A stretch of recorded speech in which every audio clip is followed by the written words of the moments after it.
Check one, check one, check one, check 1, 2, check 1, 2. Hot mic, except Brian, will you do the outro, or do you want Duke to do the outro? Would you like to do the outro? I can do the outro. Then he's in control of when we end. All right, it's a dumb joke. All right, so write your name on there instead of Chris. Roger that. I don't know what pen name.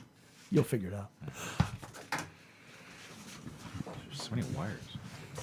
So many wires. It's as if we're doing a podcast or something. When Hunter makes the next desk, it'll be wireless. That'll be on our wish list for wireless desk. Google. That. All right, give me another check. Me? Yeah. Check, check, check, check, check, check, check. 1, 2, 1, 2. Remember when Malarkey balanced all this? 1, 2, 1, 2, 1, 2, 1, 2, 1, 2, 1, 2. 2, 1, 2, 1, 1, 2, 1, 2.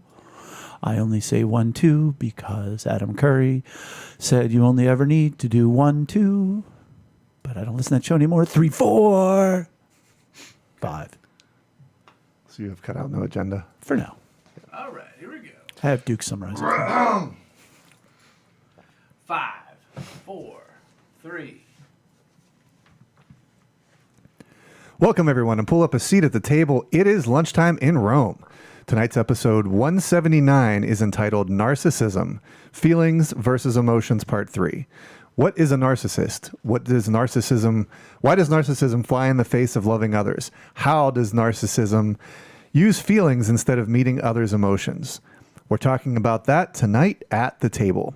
So pull up a seat and join us. First-time listeners, you can subscribe on your favorite podcast app.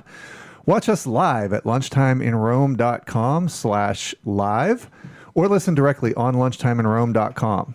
While there, you can take our relational needs questionnaire. Make sure to follow us on all social media, and it would be great if you gave us a 5-star review.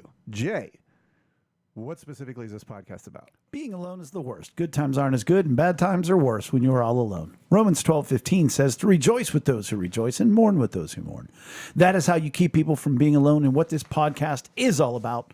We demonstrate that in the first 15 minutes or so of the podcast, and we talk about it for the rest. So while it may not be 12:15 in Rome, we're treating it like it is lunchtime in Rome. Rome. Hi, boys. Evening, gentlemen. Welcome, Duke. Duke. Who's Duke? You got this is me, guys. Duke I just is shaved my our- head and my voice is a little different. No, I'm just kidding. Duke is our friend, been on the podcast before with his wife, Lydia. And this episode is not titled Duke Maley. He is not here as a No. feature. No, he's He's at the table. at the table. He's at the table every week. Man. He's But just physically at the table here. the table. Chris is taking care of some business Yep. and doing a little recouping from an Ocracoke trip. Oh, Ever yeah. heard of it? I've heard of it. I haven't heard anything about the trip. Yeah, I didn't hear much. Right. So we and Eric's on the tech tonight.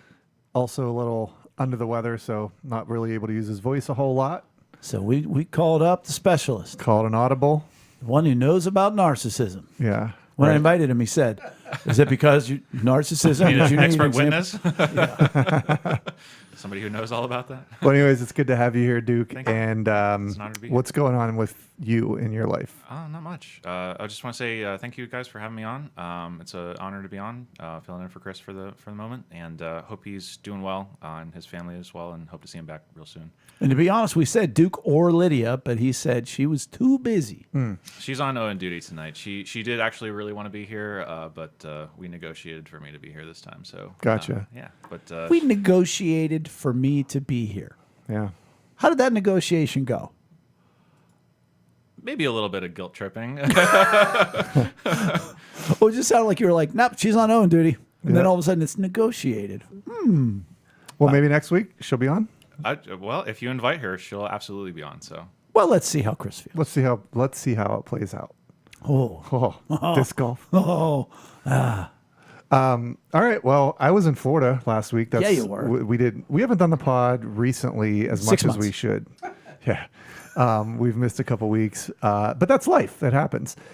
I was in Florida last week for Thanksgiving, and we were down visiting my in-laws, and it was just a really, really nice trip.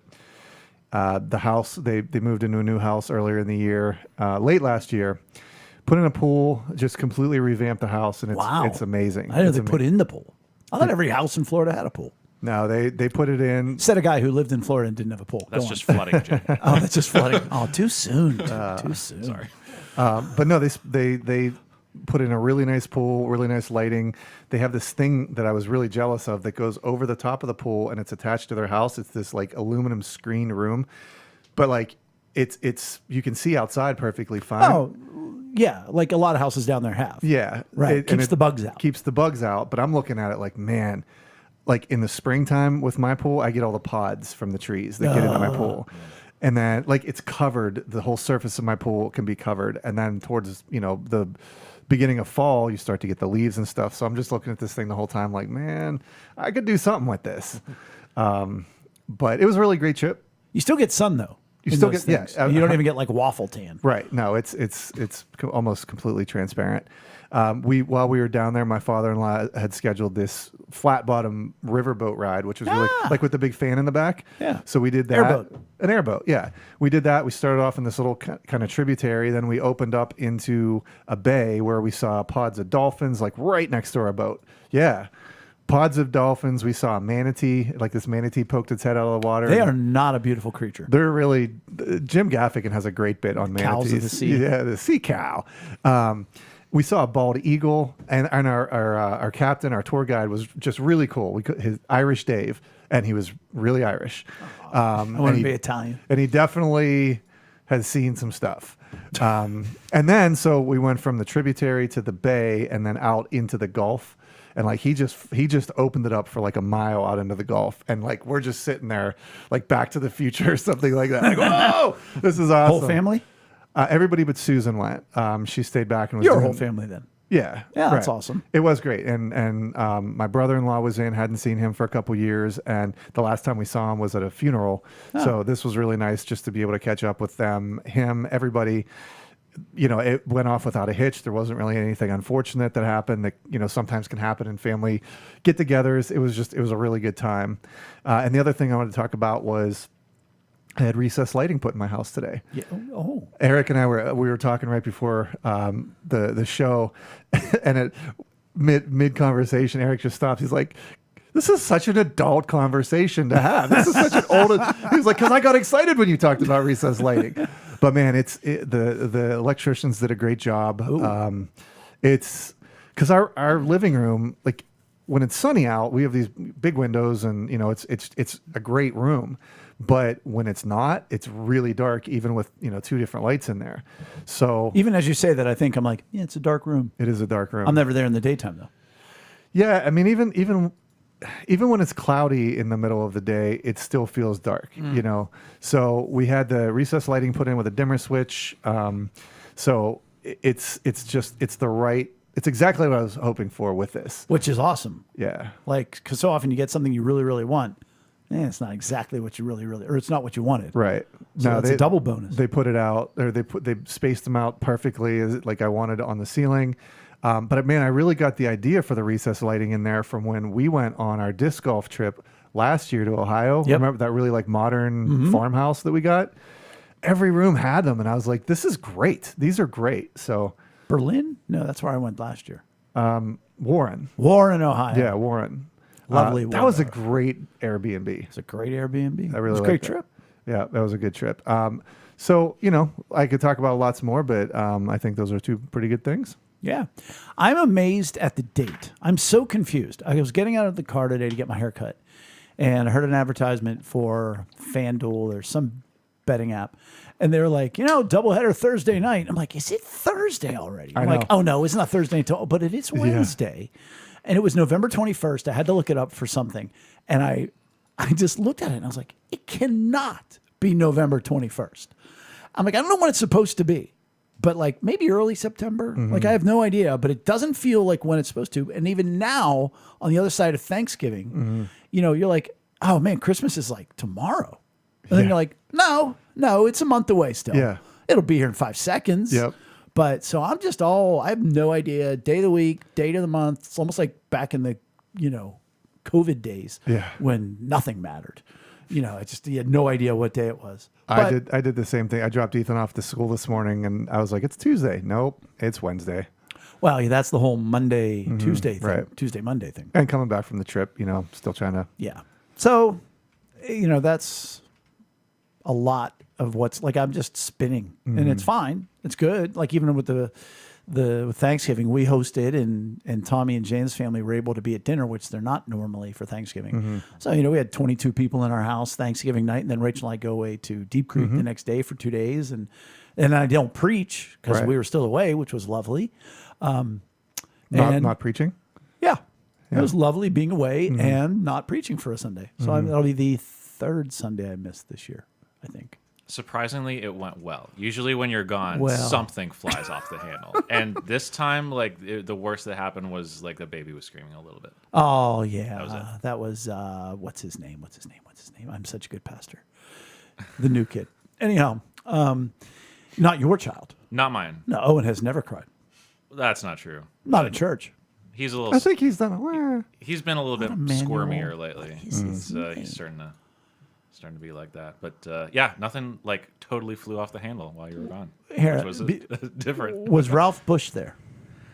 I don't remember. I don't either. Ralph is the one who kind of threatened me last time, and he says, "Listen, when you go away, you have to tell me." And I'm like, I said, I appreciate that, Ralph. He goes, I'm telling you, you got to tell me. Of course, I didn't tell him. So I thought the minute like I'm not there and Richie Reeder walks up, I get to see him be like, all right, everybody, just gets up and walks right back out. I would respect him for it. He was fantastic. By the I way. can say that if Ralph or Richie? Richie. Oh, good. I can say that if Ralph was there, he didn't walk up. He didn't get up and walk away. But I can't tell you if he was there. Well, you would know. He talks a lot. Right. Very vocal. He's a little bit of a chatterbox. Yeah, Richie was good. The first service, I told him I have to go. We got into it and it was starting to run over. Right, you and skipped the prayer song. Yeah. So And with the Advent, Yeah, with the Advent. slides Bella had to find Yep. and everything else. So Yep. things went wrong. They just were better at covering it. yeah. But anyhow, no, life is good. Life is busy. It's a lot. It's just a whole lot, and that's okay. And, I had a meeting yesterday morning that was one of those things you go, I can't believe that God would put me in the middle of this situation and has equipped me in a way to help people. And I left from there to take my mother to Aldi, which is as mentally taxing as anything you can possibly do. We were in line, and I take her to the one in Monroe. By the way, if you're for local Pittsburgh people, if you have a 90-year-old mother who doesn't walk very well, you take her to the new Monroeville Aldi because it's a completely flat parking lot where all the spaces are close, and the parking lot to the sidewalk, there's no elevation change. And we got in line, and there was either we were going to be fourth, or second in line, but I chose second, even though that cart was super full. Like the woman had an overflowing cart, which set my mother off. She's not a patient woman. Mom, if you're listening, I love you. If you're not, I love you. And she just lost it. And it's normally great. Like before Thanksgiving, she had me take her, and I told her, if you complain about the lines, you're getting a 2-week suspension. And after about a couple minutes, she said, oh, this is terrible. And I said, Mom? And she goes, terribly wonderful for you to take me here. Well, this time she was just flipping out about the cart. And I said, Mom, it's only going to be, I bet you, no more than 3 minutes. And I started a stopwatch on my phone. And then I distracted her. And then she goes, honey, look how she's going so slow. And it's all out loud. I mean, it's, and I showed her, I said, you made it 33 seconds, Mom, 33 seconds. And it just went from there. And I told her at one point, I said, Mom, it's a very long walk home. I said, I'm about to walk out. But so good times, and we had a great time, and I went home, and Eric, you'll be happy to know, was able to fix her computer. Nice. Did it again. This time wasn't airplane mode. She had a virus That'd or be a something. problem. So I did the old turn it off and turn it back on. Pretty smart like that. And if I would talk about how great I am and how smart I am and make it all about me, because I never do that, you might call me a narcissist. I wouldn't call you that to your face. I might be a narcissist. Too bad. You might be. Could be. You might be a narcissist if. If- Oh, that's a whole different. But we've been talking about feelings versus emotions. Yep. And the topic of narcissism has come up. And Brian's done some research, put some things together that I think will help us understand a lot more, because you can bump into a narcissist and feel like something is really wrong with you.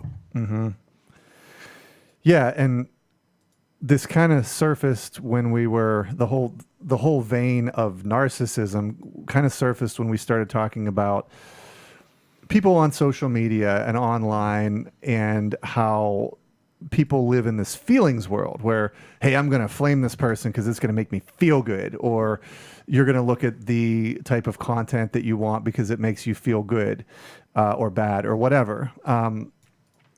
But then we started talking about how we live in a world like it's extremely narcissistic. The statistics on selfies, how many selfies are taken a day. And all of this really isn't getting to the core of emotions. It is about pleasing and gratifying myself. And so it really got me thinking about let's talk about what kind of a narcissistic world that we live in. Because in a lot of ways, it's the economy of our world. Marketing, sales and marketing, it's all meant to, they're going to make money off you, but it's all meant to feed something in you where it's like, I can look better. I can feel better. And just on the marketing tip, we were talking about feelings, which are all superficial, and you're aware of them. Whereas emotions are what's really underneath, and it's more often subconscious. Not that you can't tap into it and understand it. Does marketing ever tap into straight up the true valid emotions? Marketing taps into fear. Which is a feeling. Fear. Right.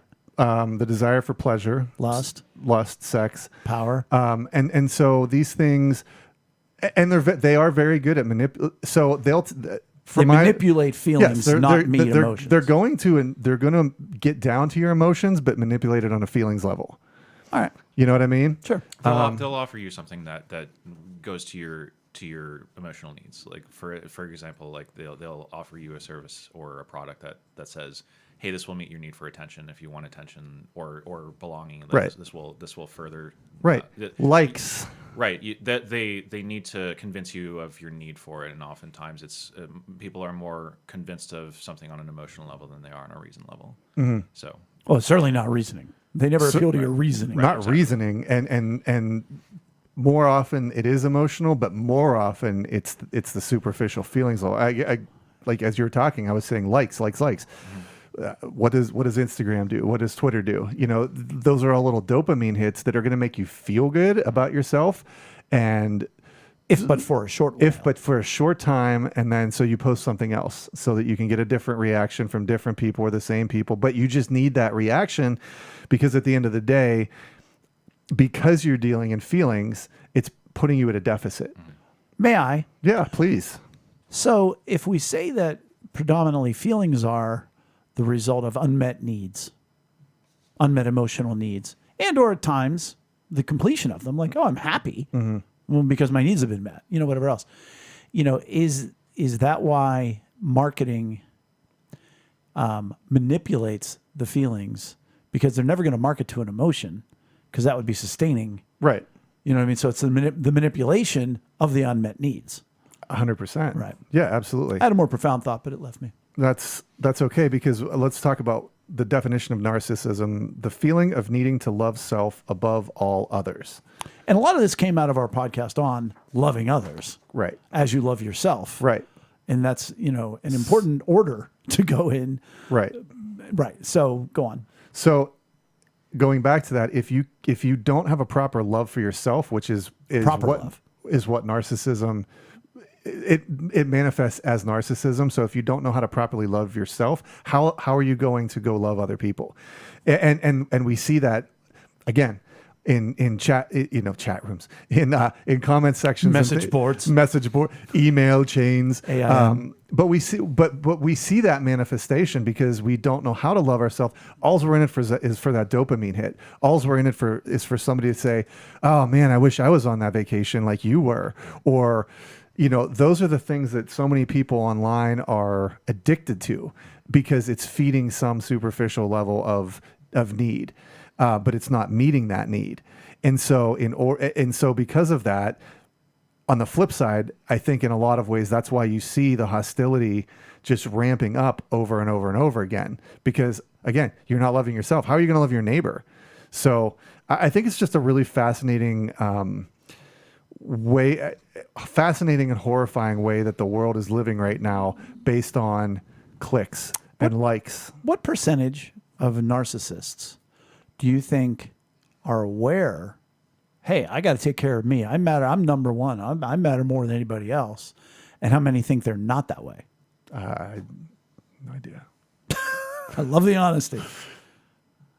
Could you reiterate that? And I Maybe just found how many people, so if the definition is, in fact, the feeling of needing to love self above all others, Yeah. how many narcissists are aware of that versus those who are oblivious to that fact? I think, and I'm no expert. I don't have the data. I do feel like it's As the engineer comes to the table. I feel like it's a much smaller percentage of people that would acknowledge that they're narcissists. Right. And that's why I think this is important to discuss, because more people need to understand. We're trying to reach you narcissists out there. Yeah.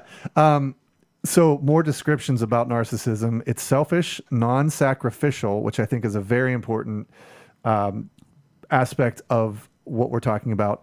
Artificial and empty. Selfish, non-sacrificial, artificial, and empty. Any comments on that? It's a bad acronym. What do you mean? Yeah, just take the first letter of each one. You can't make a catchy acronym out of it. Well, non-sacrificial, I think that one stands out to me because, Well, by definition, yeah, you ain't sacrificing squat. no. And like, I there's a lot of times where I find myself editing myself online because I don't want to, if I was a narcissist, or if it was all about me, I'd go ahead and say it. Sure. Because that would get some kind of reaction, whether it's good or bad, that would get some kind of reaction. But there's so many times where I'm like, it's not really worth it. It's not worth it to this person. Even if I don't like this person or this person's point of view, what am I going to contribute? So a lot of times I'll edit because I know that it's going to just cause something that it's not going to bring anybody peace, Well, and I would go so far as to say I edit both online and in person. You in person? In person. Oh, you have no idea. Oh, you have a good idea, actually. But I'll edit because I know it's not what God would have me do, and it's not going to reflect well upon Him. Mm-hmm. And my greater mission is not to be right or to win an argument, but to show God's love to somebody else, which is by nature sacrificing self for a greater mission or a greater good. Well, and that goes to the next point. It feeds the sin of wanting to be. Can we go? I want to go backwards a step. Yeah. Not backwards. Stay there for a minute, because the word artificial screams at me in this, and that is, we talk a lot about emotional needs. I don't know if you guys ever been, paid attention. And when you don't have an emotional need met, you try to steal it. And you try to take it. I think this is one giant stealing of an emotional need, and therefore it's artificial. It doesn't sustain you. It doesn't last. Right. For in the same way that, like, if you were to have one night stands and just keep serially having one night stands, or if you're a businessman who just wants to make more and more money, or if you're a drug addict and you just want to get high all the time, there are these fleeting things that give you these short-term dopamine rushes, but they're not actually fulfilling you in a long-term sense, giving you a sense of purpose or anything like that. The person that will have those one-night stands will continue to feel even more lonely, given enough time after enough time of each instance. And the businessman who makes millions and millions of dollars, oftentimes they end up very, very unhappy and alone. Yeah. And the drug addicts, that's not a hard one to figure out what happens oftentimes there. So right, again. I think I've mentioned it before. It's like eating sugar. That's your diet. When you're dealing with things that are artificial like this, you're not putting anything good in your body, but it still gives you a physical reaction to say, I need more of this. It's all the same neural path work. Like it's all the same things happening in your brain. All those examples that I laid out. That you meant, yeah. Even down to the sugar, though. It's the same pathways. It gives you that momentary. Absolutely. Yeah. Yeah. I just had a thought, but it went away. But it feeds the sin of wanting to be our own God. So again, narcissism feeds the sin of wanting to be our own God. It's a counterfeit operating system and produces no real fruit. Again, artificial. When you're eating sugar, you're not going to be healthy for very long. I know what my thought was. Because you had mentioned emotional needs, oddly enough. Crazy. So, and there's no data. I don't know data on this. I'm just asking your opinion on this.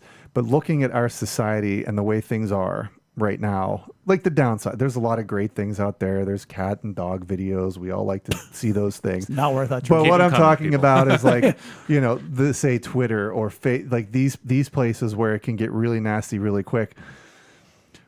Jay, what would you say is maybe the top 1 or top 3 emotional needs that people are looking for in these places but are not getting because of the narcissism and the artificial of it all?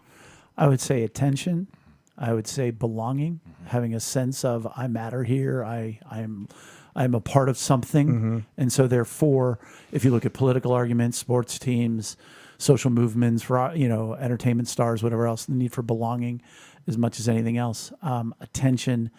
And I mean, in a weird way, the only way I can classify it would almost be affection in that sort of dopamine hit that that I'm being liked, by definition, the likes, but that goes to attention as well. So I'm really solid on the first two, having not thought about it for long, but encouragement, sure, but not really, not as much. Security, not at all. Affection, yeah, a little bit. Comfort, nope. I mean, as far as the nasty stuff. Now, on the other hand, and again, we can almost talk app specific. Like app specific. Correct. Like whether it be an Instagram reel or a TikTok video, you're looking for this. If it's a nasty argument that's on Twitter, it's that. If it's putting all your stuff out there on Facebook, it could be your need for comfort because, I'm so terrible. Like I saw one the other day, somebody posted and it was somebody I don't, again, the algorithm does what the algorithm does. And, it was cryptic, my world's ending. All right. Yeah. And then I did some research, looked into it a little bit and then you look and there's no comments and you're like, wow, now your world's ending. And nobody's joining you. Nobody cares. So I would say, it depends on the app and what the post is. And then you can get into Reddit, and Eric would be more the expert. I don't know if you're a Reddit guy or not, Duke. Not really. Yeah. More of a YouTube guy. Yeah, interesting. Well, I like the way you're saying that is it can be by channel because each channel is catering to something a little bit different. And a different demographic. Right. Interesting. Plain and simple, narcissism is pride, vanity, and ego that only terminates on itself. And I put only terminates on itself because, again, there's no fruit. It's a counterfeit. It's empty. So when you're feeding yourself and allowing yourself. Wait, can you clarify terminates on itself? It goes nowhere. There's no outward trajectory of it. Like you're feeding yourself all this artificial attention, all this artificial belonging, respect, but because it's not authentic, it goes back to satiates. Right. It doesn't satiate. Right. And so therefore you can't really take something real back out to other people because you're not experiencing it. You're not being fulfilled in that. Okay. Does that make sense? Yeah. I'm doing this again. Can I go backwards a step? Let's go anywhere you want. Where it says it feeds the sin of wanting to be our own God. We say it every time we bring up anything like this, and it's, we're not a Christian podcast. We're Christians who do a podcast. But if we look at, would we agree, again, Duke, I apologize, we don't have the stats, that there is more and more narcissistic behavior in our society today than 20, 30, 40 years ago? He doesn't know. He wasn't around 30, 40 years ago. Well, go ahead. I would say we're manufacturing it in a way that we've never done before. I think that we're able to see the effects of it much more than maybe you were able to ever before. Well, let's assume we don't necessarily know, but we can certainly say that we can see a lot more of it than we used to before. I think we have a vehicle for it more now than before. Sure. Let me go this way. If I think back to the 1970s or something like that, who would be a narcissist then? It's Politicians. politicians, That's never changed. Celebrities. celebrities, like the big boss. Mm-hmm. Oh, come to my office. Blah blah blah. You think of like, good people like that. Like you, it's, Go ahead. People like that. valid.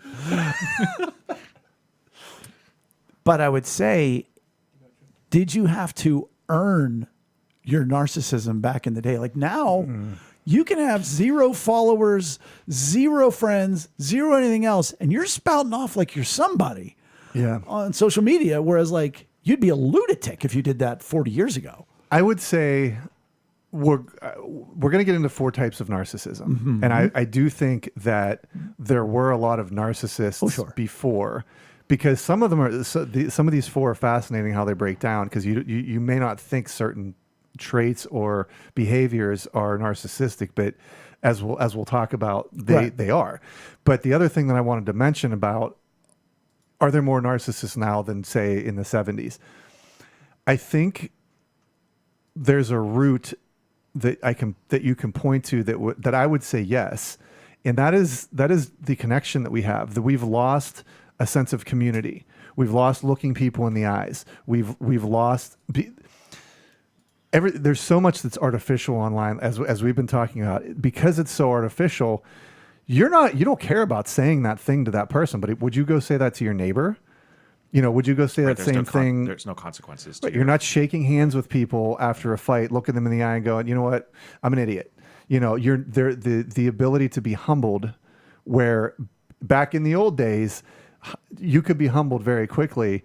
You're so insulated now from any of that. That which connects us disconnects us. Yes. So I would say that I do believe that we're manufacturing narcissism. I do believe. I do believe. Sorry.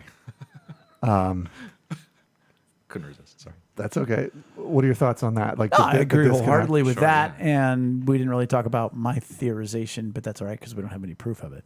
That you had to earn your narcissism back in the day, whereas today anybody can be narcissistic. Yeah, Like there's so much more opportunity to connect to way more people than you could before. You can, if you have a following of 100 people, nobody in real life really has like a friend group of 100 people. That's realistic at all.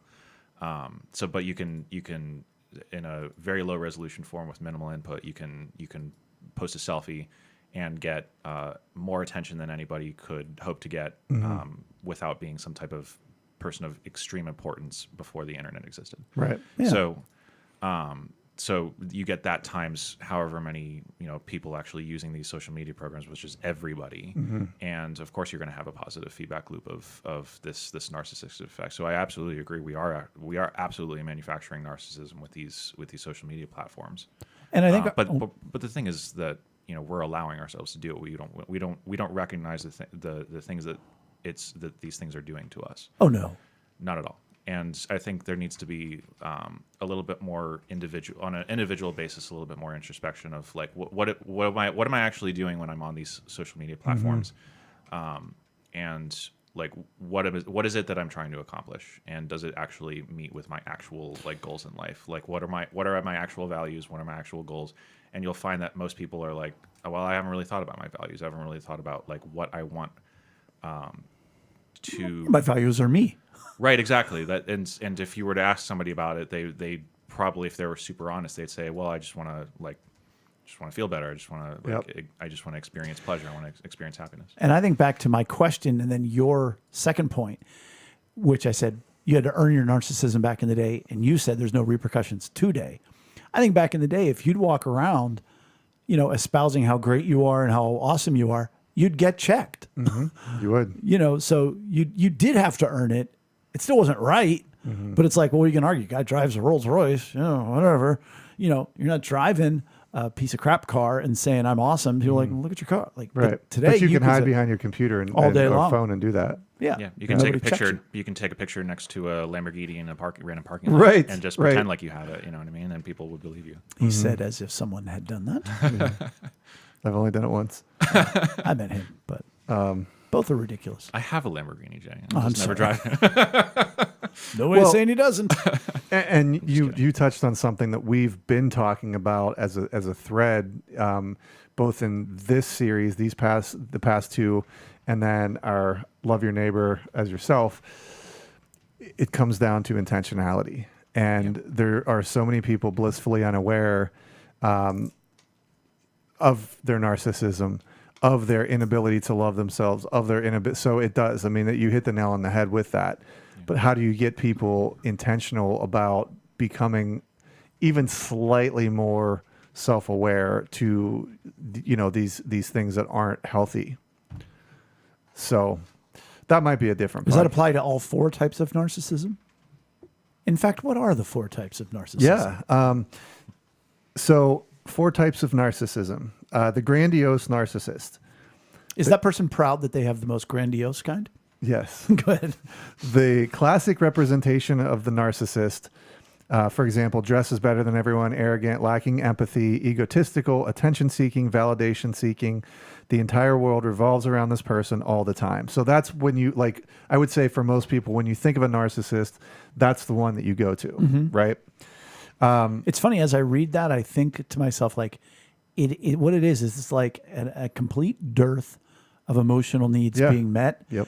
And like where an addict goes from a functional addict on drugs to no longer to a completely dependent addict. It's sort of like the emotional need didn't get met long enough that something snapped and you become this narcissist. Yeah. Yeah, I would agree with that. Number 2 would be the malignant narcissist. All of the things the grandiose narcissist is, but also incredibly mean and does really bad things. For example, steal from their company, cheat, steal. I did that twice. Great criminals. So I was listening to a psychologist, and that's what she said. They make great criminals, and she gave the example of like Bernie Madoff or politicians. So that would be a malignant narcissist, where sometimes the grandiose narcissist can go, you know what, this is maybe not healthy. There's, I think, a little self-reflection. With the malignant narcissist, it's You're into the sociopath category. right, very much sociopath, psychopath. Yeah. Sure. I wonder if that's where you get into, like, and again, no psychiatrist, borderline personality disorder. When you get into some of those traits where you're definitely not aware of what you are, and there's nothing wrong with what you are. And if you check that person, they say anybody in a relationship, with somebody who has borderline personality disorder, you don't even know it, but you walk away feeling like everything is your fault, and they project all of their insecurities upon you, as a deficiency in you, not a problem with them. Maybe all of them. I don't know. Number 3 would be the covert narcissist, which I thought this one was pretty fascinating. Someone who feels like a victim of everything in the world while being all the things a malignant narcissist is. Life's done them wrong. They're passive aggressive. So these are the people, again, this is the victim of everything. But they do everything a malignant narcissist does? Yeah, I don't know. I don't, You're like, copy paste it, all right? Leave me alone. yeah, but Because up until that point, I'm on board with that. let's take that one out of there. Life's done them wrong though. So, Well, I mean, I can imagine somebody, hey, I cheated on my wife, but hey, it's not my fault. She because drove me to do this. Exactly. Yeah, right. So I can see that, or I stole from my company because, hey, I don't get paid enough. this person didn't like the thing that I baked them for Thanksgiving. They just don't appreciate me. I'm so sorry, Brian. So this one, it's called covert because it can manifest in a lot of ways that you may not think about as you're thinking about selfishness and pride and. Well, it's sort of not the opposite, but it's different from the grandiose one. Grandiose, it's like everybody knows. They want, yeah. Whereas this person isn't saying how great they are. Right. They're saying what a victim they are.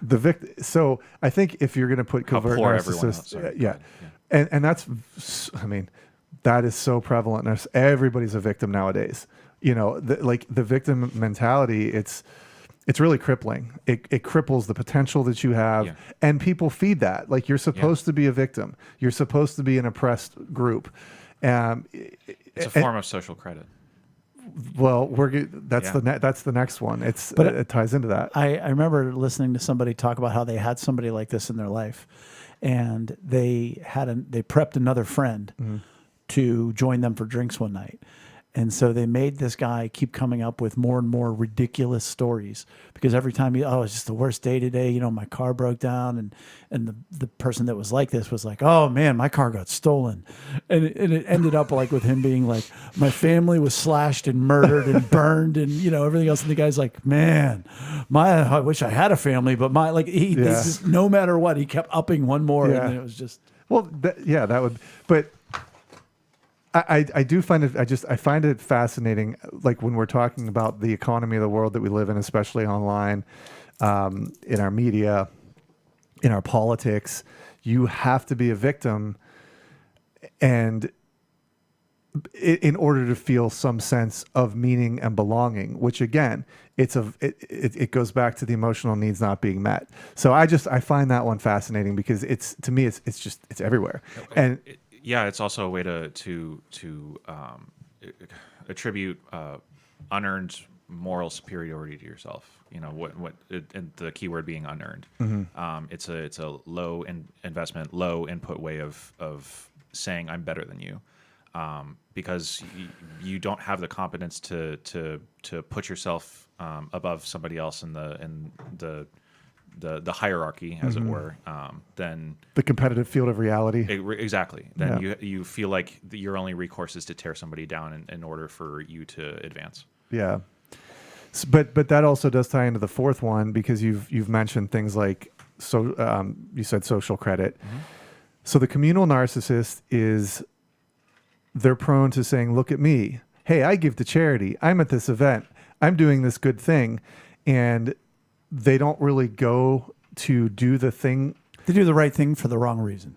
Yeah, they do these things so that they can post it on their social media or talk to their friends about how great they are, when they're not really interested. Yeah, they change their profile pic to the thing. Right, the current thing. Yeah. I know I'm calling a lot of people out there indirectly, but yeah, that's a perfect example. It is indirectly. Yeah. Because you didn't say them by name. No. But That would be a great example, Duke. Thank you. It would be. yeah, Because, like, really, were you passionate about that cause, that country, that? No, what have you whatever. done for it? Yeah. And what'd you do? Right. I mean, I think the last 2.5 years, especially, without naming specific examples, Oh, but I have one. But you keep going. without naming specific examples, and I want you to name yours. Oh. because Nope. I There's really- no way. It's awesome if it's the same one. it won't be. I can't say it because I don't want to mess with people. But the past 2 years have Mine's clearly, before 2 years, Go, just so you please go for it. This is a very simple, and you can agree or disagree, but the ice bucket challenge, the water challenge for ALS, like everybody's doing it. I'm like, are you really passionate about that? Or are you doing it because everybody else is doing that and somebody made you do it, so you went ahead and did it? Like, go ahead. There's an even like worse example on top of that. There were the people that said, "You guys are wasting water by doing this." There were literally people that would take water from their toilets and then dump it on themselves over their toilet They could have just in order swallowed to themselves. save water. And it's like if you But what think, if that person actually conserves water? how much water are you wasting? Yeah, By the bucket? Okay, so what are we gonna do now? We're gonna say that all pools are wasting like inordinate amounts of water. Don't tempt them. Like Yeah, what about they are. what about like sprinklers in the backyard as yeah. our kids play on a hot summer day? forgiven. That's but That's from it's the 80s, man. But it's another example of just people blatantly trying to grasp at any unearned moral superiority over one another, and it's Well, and to a degree, they up the ante because it seems more virtuous. right, exactly. So those are extreme examples Right. of the communal narcissist. Yeah, and then, but what has anybody actually done? They dump some water on their heads. They might like participate in the thing, and they might like they might influence people a little Maybe bit. they cut a check. Maybe they did. I didn't. How many who did the ice bucket challenge actually made? I did not. But I also did it in my pool and dumped it on my head, falling backward into my pool. So I didn't waste any water. Look at me. You are very holy. Look at me. But see, Roger to the same end, yesterday was Giving Tuesday online for all the nonprofits, and having worked for a nonprofit for so many years, well, I guess I still do, clearly. Like I remember back in the day when Guatemala had flooding, and I'm talking, I might have been in high school, I don't know, but it was the thing, and mission trips were going to Guatemala and everything else. And then I forget what was next, but a hurricane somewhere. And I thought, those poor people in Guatemala, like you were the flavor of the month for a let's be there for Guatemala, and then all of a sudden everybody's like, wait, where are we going now? Oh, let's be over here for these people. Like, so you don't care about the Guatemalans anymore. Yeah. I mean, the need was still there, and so the effects of it are wide and varied. I would argue, and this is maybe as prevalent or covert, with all due respect to covert narcissists. No, I think the covert and the communal are labels that can really define the age we live in. Yes. Yeah. Yes. 100%. Yeah, those two didn't exist as much back in the day, maybe. And it's funny because to further differentiate between the two, covert is you're the victim, covert is you're the victim. With communal, you're the savior to somebody else's victimhood without any skin in the game. Right. Yeah. And so again, would you tie, like now that we've gone through the four, would you find any other emotional needs that people are really looking for, or is it? Are we just? I really think it really goes back to attention. I think attention is just like it. You have to be so starved for attention to be any kind of narcissist. Right, exactly. That's a beginning point. Right. But I wouldn't say it's the end point, because if you look at a communal narcissist, you're certainly looking for belonging and community, but you're looking for respect to a degree in that, hey, look, I'm doing something. You better respect me. I'm a part of this cause. I'm good for that. But also, it's your fear of having your need for acceptance, because I don't want to be excluded. Like I didn't do the ice bucket challenge. I'm like, it felt icky to me. Like I'm only doing this because everybody else is. Well, if I'm afraid of being cast out of a community, well, I'm going to do it. Right. So it's your fear of having acceptance not met. Would that make you a narcissist, or would that just make you fearful that you're part of the out group? Well, it's a fear. So fear of having something not met. Having fear is an example of an emotional need not met. Is a result of it, I should say. Sure. So if you have a high need for acceptance, you're going to be more susceptible to communal narcissism. Doesn't mean you are one. I see. And if we talk about narcissism is marketing is a manipulation of feelings. Well, I'm fearful of not being accepted. So if I do that enough, we get to that point, you go over the tipping point, you're a communal narcissist. Gotcha. As far as the other ones go, I mean, the covert narcissist, that's a series of unmet needs of all of them that lead you to the point of being a victim, because nobody has comforted you. I would say it's a dearth of, I keep using dearth, sorry, a huge need of comfort. Nobody's come alongside you. So you're going to go ahead and take what you got coming to you, because nobody's going to be there for you. Right. And so that kind of ties into the next point, where does this narcissism lead? What's the result? Obviously, besides your needs actually not being met, what else happens? What's the other side of it? And it's exploitation, using others for your own personal gain to feel better about yourself. So because again, you're not having your needs met, you're not being fed what you need to be fed, you're going to go out and exploit others in just a myriad of ways in order to try to satiate what you're looking for. And we see that through the constant tearing down and criticism of others and victimizing others to selfishly accomplish something that benefits you or your group. That I agree wholeheartedly. And I think the ultimate of where this leads is a lack of intimacy and lack of true and healthy relationships. That's where it leads, because it's whether the group, whether this, that, the online, the anything, it's a further division, which I think is 100% the goal of the enemy at all times. Yeah. We were talking about the malignant narcissist, and we kind of threw around the idea of like psychopathy and sociopathy. Yep. One of the things that characterizes a psychopath is their inability to connect with people long term. That's like one of the clinical like things to look for in a psychopath. I think that's ultimately a really good correlation with narcissism as well, as just an inability to be, because if all you care about is yourself and you never put any input towards other people, you never self-sacrifice for anybody else, then the likelihood that you're going to connect with people who are also looking for other people who are self-sacrificing for them becomes much lower. That's a good endpoint, there's a predictable endpoint for narcissism, is an inability to connect with others on a long-term basis. Well, if we review what a narcissist is and we look at it in the face of the three components of a successful relationship, number one is God is at the center of your relationship. Well, a narcissist has replaced God with themselves. All right, well, that's not there. Right. Number two is open and honest and vulnerable communication. Well, you ain't open, you're manipulative. You're not honest, you're lying. And you're not vulnerable, you're protecting.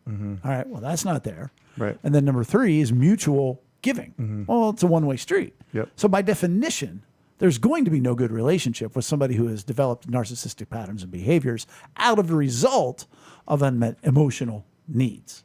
Man, that's great. And we shouldn't leave him in a dark place. No, how are we going to move from living in feelings versus true emotional health and learning to really love our neighbors ourselves?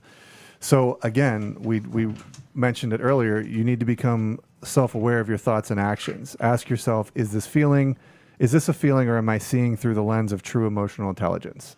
And that comes with open and honest and vulnerable communication. You got to have somebody in your life that can check you, who loves you and isn't just going to, crap all over you. Yeah, that was also number C too. And I would say this, as we go through these last couple points, we break this down as simple as we can on a relational level. We never espouse to be psychiatrists. We're not psychologists, right? But we are experts in relationships. And so if you've got somebody in your life that is an extreme quad narcissist, they're all four, right?